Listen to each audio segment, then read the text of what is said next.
Welcome again to Jost on a Boxing. Someone in the comments section of one of my videos asked me what I thought of the talkSPORT interview with Daniel Dubois, Don Charles. I think Don Charles' son George Fox was there. He's part of the Dubois team, and also Frank Warren was on the telephone. What did I think of it? What did I think of what was said? Okay, well, first of all, you had a studio full of people who are giving one side of the story, namely that Daniel Dubois was hard done by. The punch against Usyk was legitimate, and he should be the world champ. And this was echoed by Daniel himself, never the greatest orator in the world. Don Charles supporting him, and then Frank Warren came on the telephone and reiterated what had already been said. And this lasted for about half an hour. Now, you would expect real journalists, real journalists would give the counter-argument, and they would ask questions, and they would be pointed questions, but they would be, intelligent ones. And there would be some sort of debate going on, and that's the nature of conversation. It wouldn't be an echo chamber if it was a proper debate, a proper conversation. But that's not what we got. What we got was Simon Jordan playing softly, as he always does with anyone connected to Frank Warren. He had a veritable firing squad in front of him. Don Charles, Daniel Dubois, George Fox, and then bringing up the rear on the telephone was Frank Warren. And he bottled it. But then he's always soft with Warren. There's never that sort of seething vitriol that there is whenever he speaks to Eddie Hearn. And I'm not a fan particularly of Eddie Hearn, but I do think if you're going to spend half an hour talking about an issue, there should be a counter-argument put forward. That's what journalism is supposed to be. And in the past, Simon Jordan has said, well, I'm not a journalist. Well, then shut up if you're not a journalist. Don't talk about these things. Don't make, statements of opinion and pretend they're facts.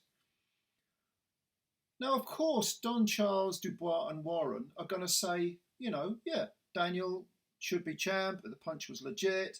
Warren talked on the phone about lobbying the WBA. At the very least, he wants it to be a no contest. It won't happen.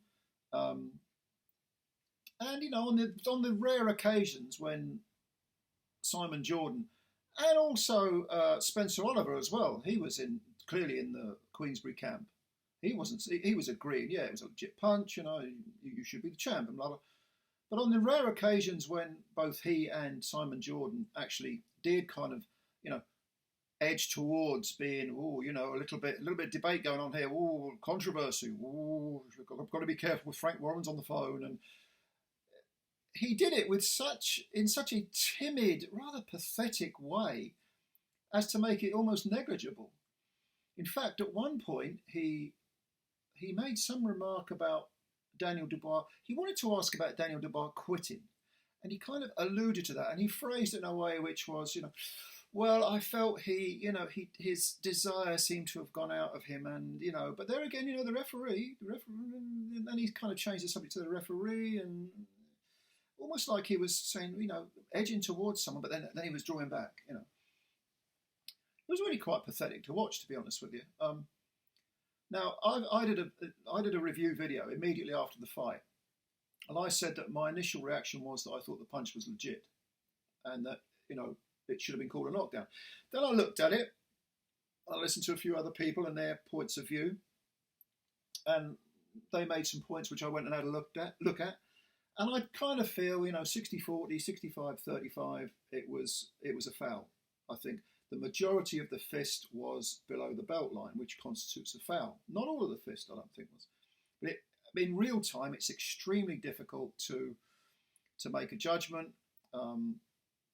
And, you're damned if you do and you're damned if you don't, to be honest with you. Now, the referee, he had his name dragged through the mud. The referee should have done this. The referee should have, indicated just before the opening bell, mid-ring instructions. Should have done this, should have done that. Don Charles was saying, well, we made it clear that we know about Usyk. We train for Usyk because we know he's vulnerable to the body. So we asked the referee to make sure the trunks weren't too high, which they were. Well, they didn't look high to me, to be honest with you, but Don Charles is insistent they were. And so the referee, he was getting it in the neck, Louis Pavon.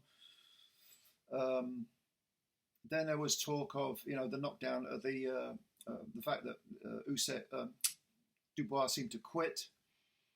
No one actually had the guts to come out and say, well, what, clearly you did quit. Or like I say, Simon Jordan alluded to it, then backed off. Dubois, after much prodding and poking, said, oh, no, I didn't quit. No, I didn't quit. And yet one of the first things that was said was, I can't remember exactly how he phrased it. It was something along the lines of, well, my mind was taken elsewhere. I kind of, I lost my momentum. I think Don Charles phrased it by saying, we lost the moment and we lost our momentum. Well, hang on a minute. One incident shouldn't define an entire fight. I mean, unless it's a knockout blow, of course, which they would probably argue, well, it was a knockout blow and it got ignored. But this is the stuff you have to face in boxing. At some point, you're going to be hit, or you're going to hit someone else, and something's going to happen, and it's not going to go your way.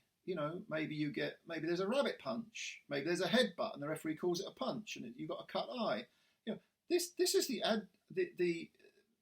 these are the adverse circumstances you're going to find in any boxing match. You've got to learn how to deal with them. And simply saying, well, I lost my momentum, that's not good enough. Okay, you can say, well, I lost my momentum and I know that's wrong and I'm going to work on that. Okay, I really annoyed with myself because I lost my momentum. But being in such self-denial and simply saying, well, if it wasn't for that incident, I'd have won. And in fact, I had to win the fight twice because I knocked him out and then I had to knock him out again. It's not fair. Not fair. No, it don't work like that. If you're a boxer, even at the lowest of levels, you're not going to get anywhere if you have that mentality.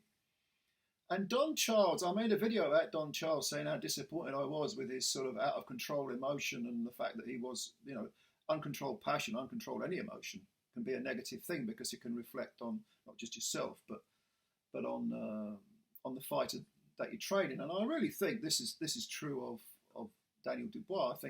I think he's being led up a mental garden path where there's really no need for him to go.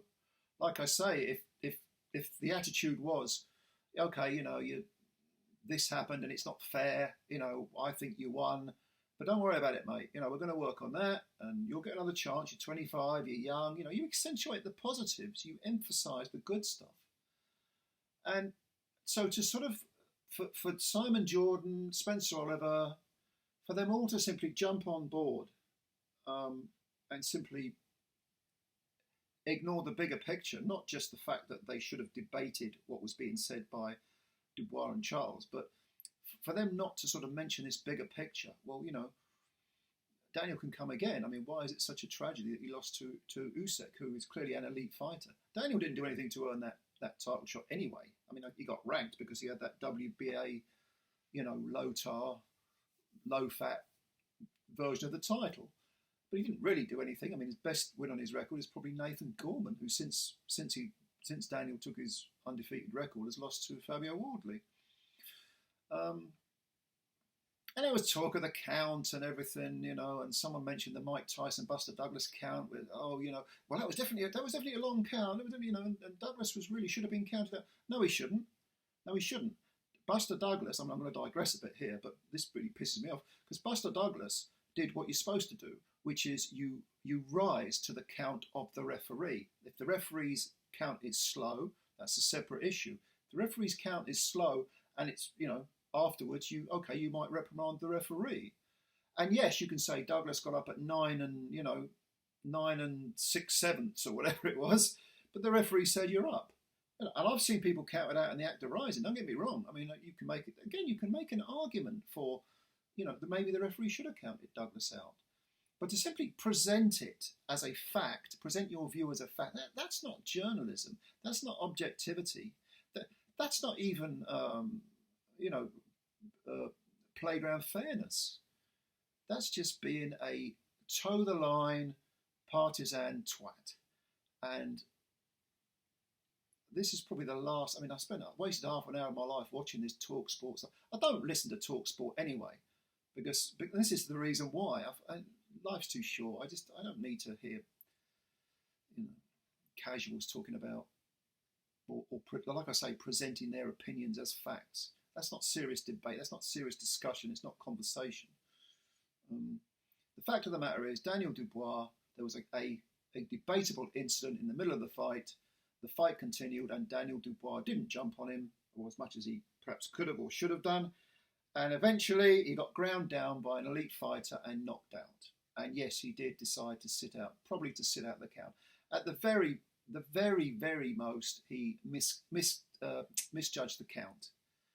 But could he have gotten up within 10 seconds? I think so. And also, someone did make the point. This is one good thing they did say, is that someone, was it on this talkSPORT thing? I watched so much stuff. But someone somewhere along the line said it was the demeanor of Dubois when he got up that probably persuaded the referee to wave it off. I don't know who said that, but was it on the talkSPORT thing? I don't know. But I think that's true. The moment you get up, yeah, I'm ready. Come on, let's go. You've got to tell the referee. Make it very, very clear to the referee. I'm here and I'm ready to go. Don't count me out. Don't stop the fight. Come on, I'm here. It's like when Joshua got stopped by Ruiz. He was in the corner, his arms were on the ropes, he was barely paying attention to the referee, and he was like, "What? Are you stopping it?" "Yeah, I'm stopping it because you're not paying any bloody attention, mate." The referee, he can be your enemy or your friend, but if you want him to be your friend, you better make sure. Can you imagine if Dubois had got up and said, "Yeah, come on, I'm ready. Let's do it. The referee would probably have said, "Okay, all right, I'll give you a chance, maybe, Or can you imagine if Joshua had, in that fight, had got his hands up? "Yeah, come on, I'm ready, mate. I'm ready. Let's do it. Then there would have been a discussion on should the referee have stopped it, because look, Joshua was clearly ready to go. If your mind's not on your job and you don't, and your body language is bad, and you're not even looking at the referee, or your facial expressions are indicating you're not interested, what would you expect the ref to do? The referee's duty is to protect the fighter. So I think that, in short, I think this talkSPORT thing was just a load of echo chamber, hot air. But then, what do you expect? It's talkSPORT. Very, very lenient on anything to do with Frank Warren. There you go. What did you think? Did you hear this thing? If you did listen to it, you have my sympathy. I hope I have yours. But let me know what your opinions are. I don't want to belabor this whole issue, but I was asked directly, can you talk about the talkSPORT interview? So yeah, I've done that now. Hopefully we can move on from this. But yeah, let me know your opinions if you've got any further ones, anything new. And yeah, thanks for your time as always. Subscribe to the channel if you're new. Hit the subscribe button. Give the old like button a punch as well. And spread the word about Joe Stunner Boxing. Tell all your mates, Joe Stunner Boxing. Let's build up the channel. Subscribe. Cheers. Bye for now.